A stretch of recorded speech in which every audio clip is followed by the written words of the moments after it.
Hello and welcome to episode 2 of my look back over LEGO games of the past. If you've not seen episode 1, then it's available via our YouTube channel or via the website lifeinbrick.com, where I visit a LEGO galaxy far, far away. Now, continuing the series, it turns out that 2018 isn't just a landmark year for the Marvel Cinematic Universe. Another kind of superhero is celebrating a 10th anniversary this year. 2008 may have been Iron Man's year on the big screen, but in video games only one billionaire vigilante ruled, in brick form. I am, of course, talking about Batman and his LEGO TT Games debut.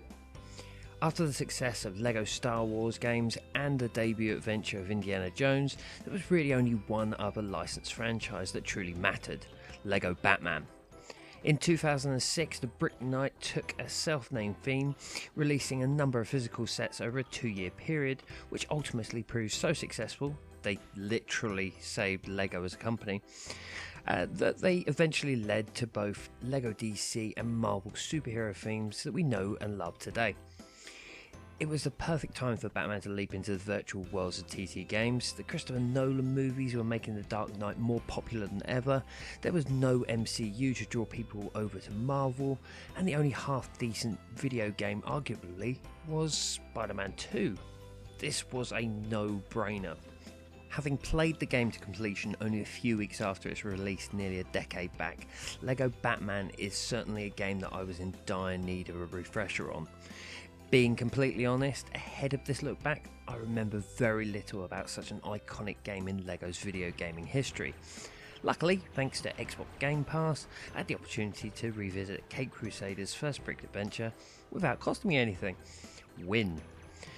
With influences taken straight out of Tim Burton's movies, as well as the groundbreaking 1990s animated series, the game's introduction is more than enough to get any true Bat fan excited, featuring a recreation of the animated show's intro, with of course a lighter touch from LEGO, as well as the awesome soundtrack.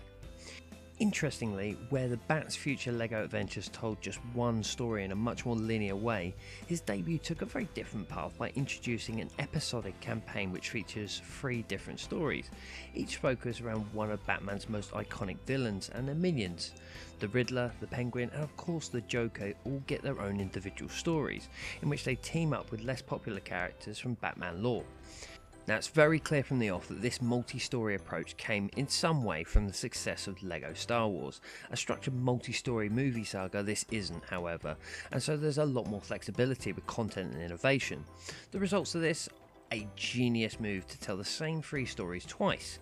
As rubbish as that sounds, it's actually a brilliant idea, because not only do we get levels from the hero's perspective, but you also get to run through the full campaign a second time, but from the villain's point of view, which, while sharing certain elements, are completely new levels with different locations and puzzles.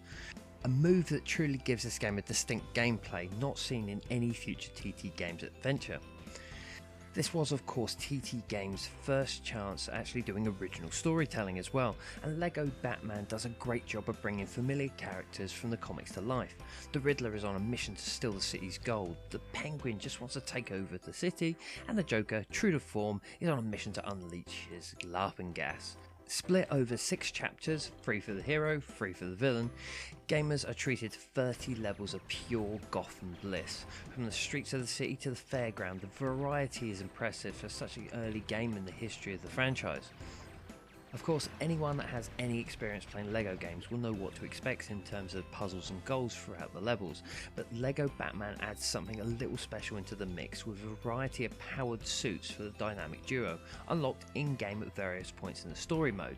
These suits allow Batman to do things like glide and plant bombs, while granting Robin abilities such as diving in water and magnetic boots. Given Batman's affinity for special gadgets, there really is no better superhero to introduce this particular function, one that has lived on through the LEGO DC video game series since. In fact, I'd go as far as saying it's fair to say that while free mode uses these suits in a more kind of standard character change mode, the integration into the story adds an element of gameplay that the slightly more mundane LEGO Indiana Jones couldn't provide after the success of Galaxy Far, Far Away. Aside from the special suits, the character cast is straight out of Batman's back catalogue, from the mainstream characters that we're familiar with, like the Joker, the Riddler, the Penguin, etc., to the more kind of Bat-fan specialised, like Man-Bat, Mad Hatter, though each and every character has their own slight kind of abilities.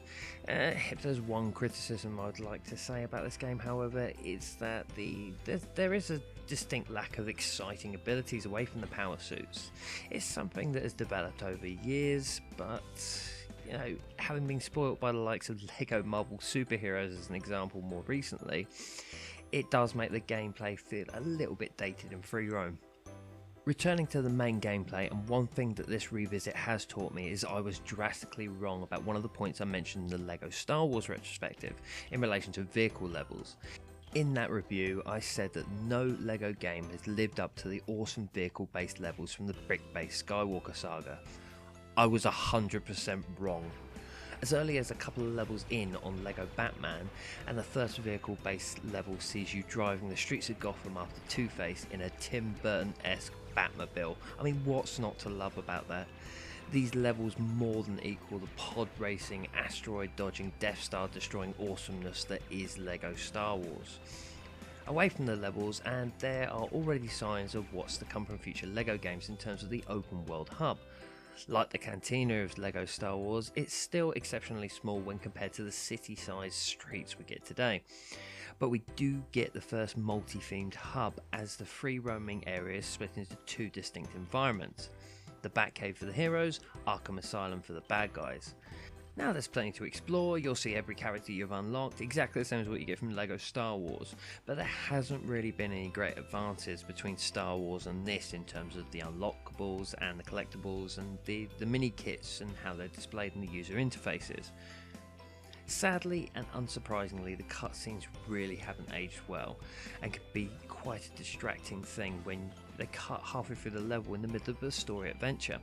Similarly, the general gameplay graphics aren't going to match up to today's LEGO adventures, but given the simplicity of LEGO gaming in general, nobody is expecting ultra realistic graphics anyway.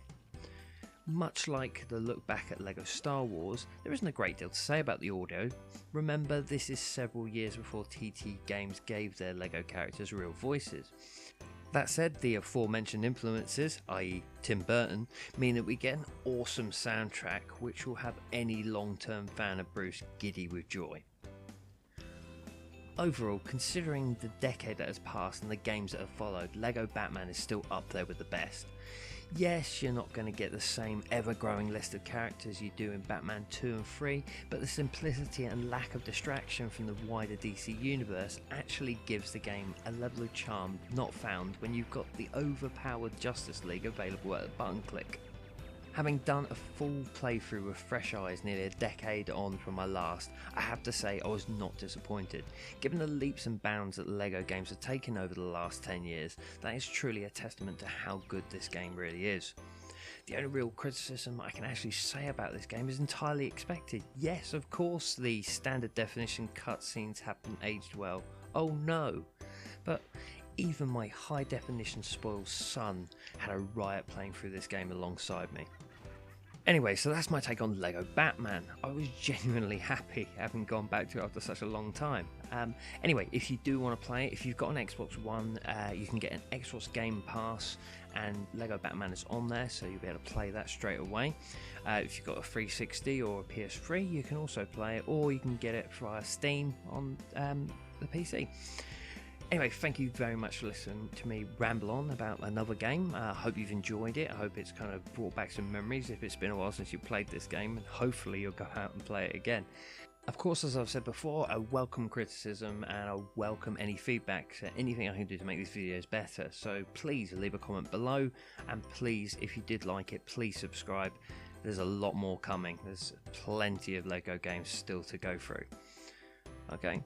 And don't forget to visit us on Instagram at lifeinbrick or on lifeinbrick.com. Okay, thanks for watching.